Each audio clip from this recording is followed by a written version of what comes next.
Do you ever feel awkward at work, especially when you have to interact with others, even though you're really great at your job?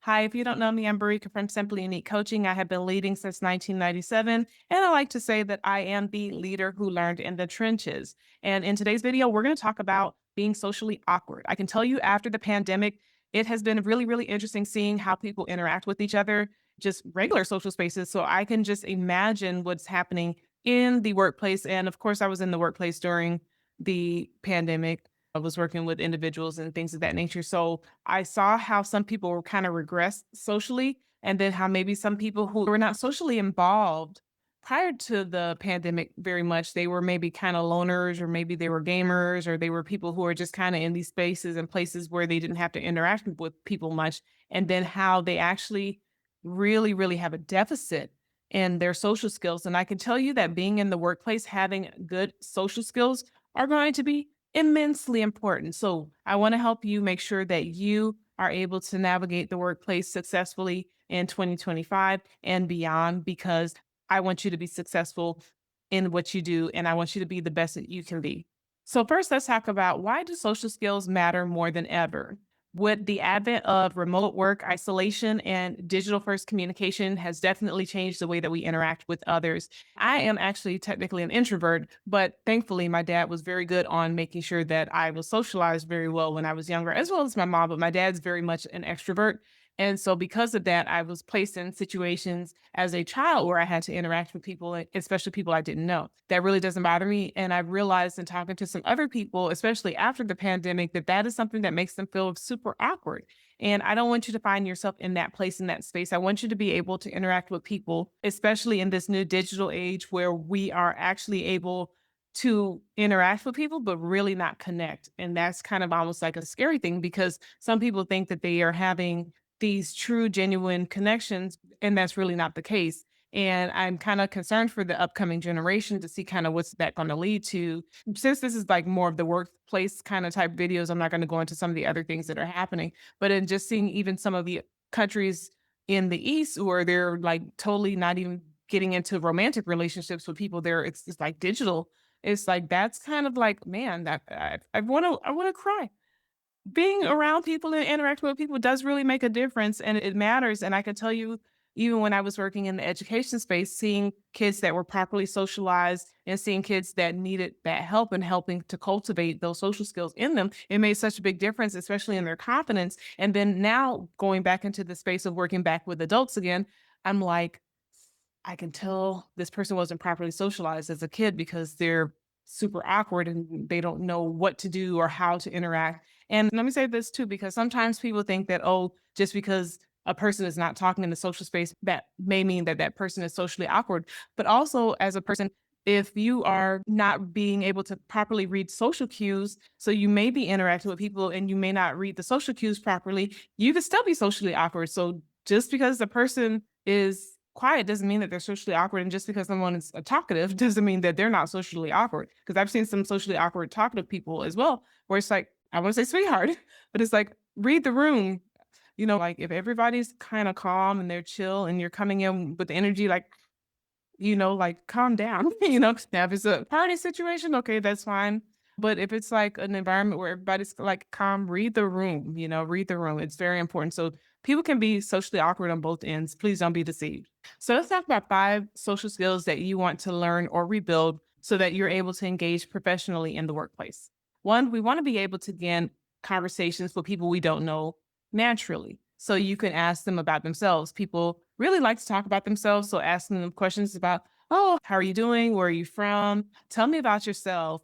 And that gets people naturally talking, and you listen carefully so that you are A, paying attention to what they're saying, and B, you're able to engage genuinely and naturally in the conversation by asking relevant questions or by interjecting relevant responses to what they're saying. So maybe you find out that you both grew up in the same small town, or maybe you find out that you're both interested in the same sport. Then that leads to that natural interaction. Also, as I said earlier, it's important to read the room. Note how people are, especially it's interesting when people are new to an environment or a space, and then they come in kind of like with all that they are. And I've seen some of the younger people say this, and bless their hearts, I get what they're saying, but they're mixing up personal with professional, and some things just don't mix. They're like oil and water. So don't expect the workplace to kind of completely conform to who you are as a person. If you're very, very, very stuck on being an individual, which it is important to be your individual self, but just know that that might not fit that well with the workplace. But anyway, that's a whole another video for another topic. Maybe we'll talk about that another time.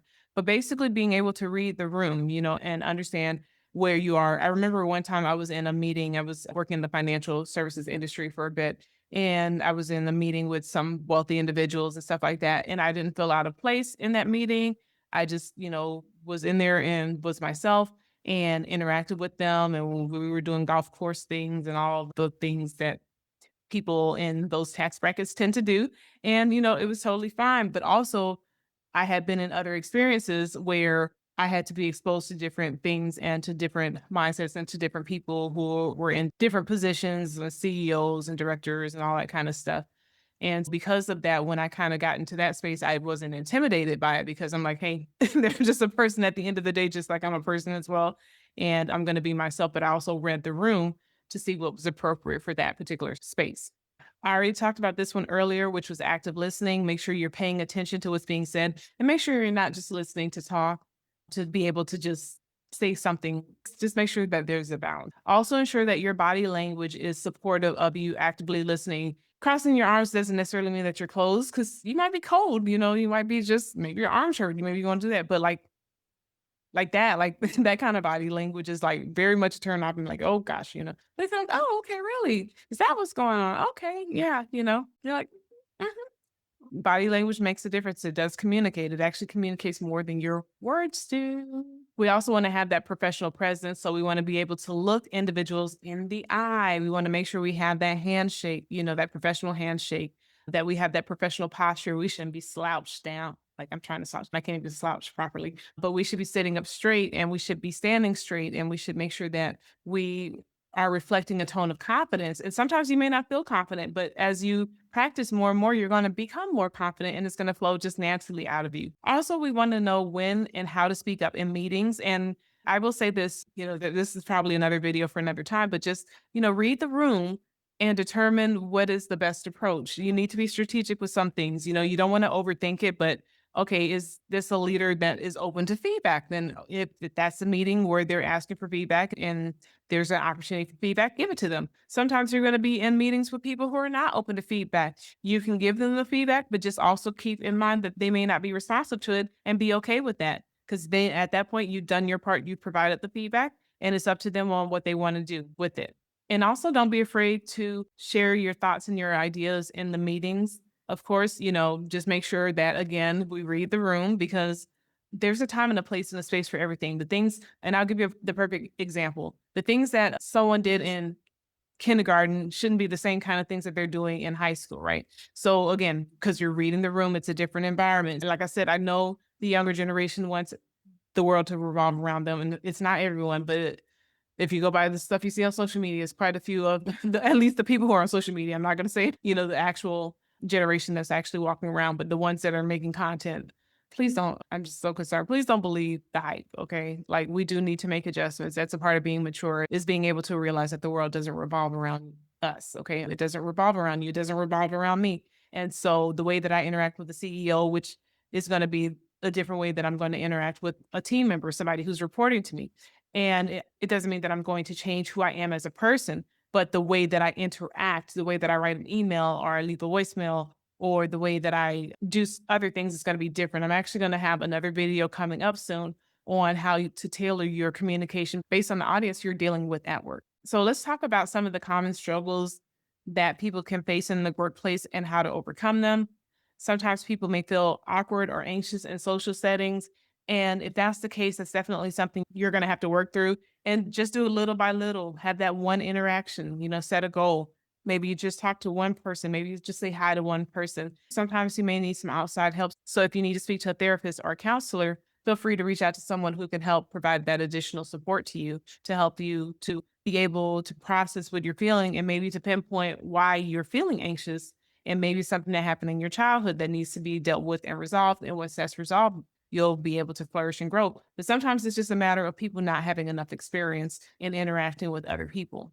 Also, we don't want to overthink what to say. That's another common struggle that people can think they can spend so much time in that analysis paralysis and then end up spiraling and not saying anything or saying the wrong thing because of the fact that they have overthought it so much. So it comes out like, "Ugh," instead of that nice, beautiful long sentence that they were thinking in their head. And one of the things we definitely don't want to do is avoid conversations altogether. Listen, you are a person of value. You are a person who matters, and what you have to say matters. So, you not contributing to conversations and speaking up in the workplace is actually detrimental to other people because what you have to say is valuable. And so, by you choosing not to speak up or choosing not to speak, that means that somebody else is going to miss out on your great idea.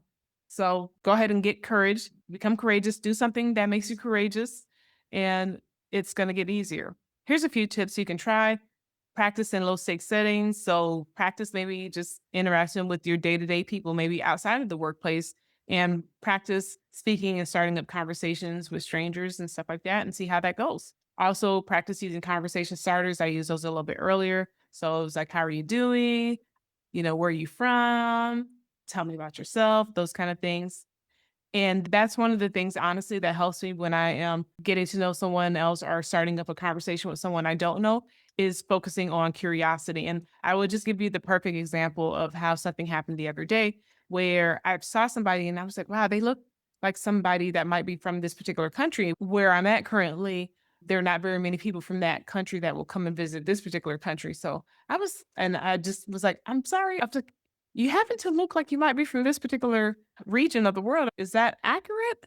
And they happened to say, yes, I actually am. And I was like, oh, I said, okay, because I lived in the Middle East and they were from India. And I was like, oh, there are a lot of people from India in that country that I was in the Middle East. And I was like, wow. I was like, okay. And then we just struck up a conversation. And I was like, they told me what they did for a living. And I was like, oh my gosh, you got to meet this other individual. And I was able to introduce them. Well, now that is a flourishing friendship that has blossomed and bloomed. And now there are a lot of opportunities that are coming out for those two individuals just because of that conversation I decided to spark and decided to speak up and just say hi to someone that I didn't know. So you just never know where it can go because I think that this is actually going to change the life of these other individuals for the positive by them meeting and interacting. And we just never know what can come out of these interactions and these conversations. So here's my challenge to you. Set a small social goal each week. Maybe it's to say hi to 3 coworkers.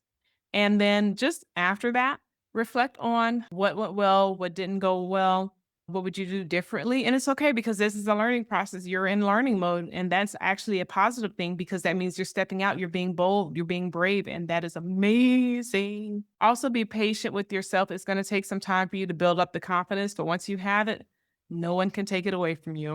So, I want you to tell me in the comments, what is the one social skill that you think people need to improve upon the most? I want you to drop it down in the comments. I am very interested to know. And if you want to learn more about how we can turn our failures into success, I want you to watch this video next. And with that being said, make it a great day.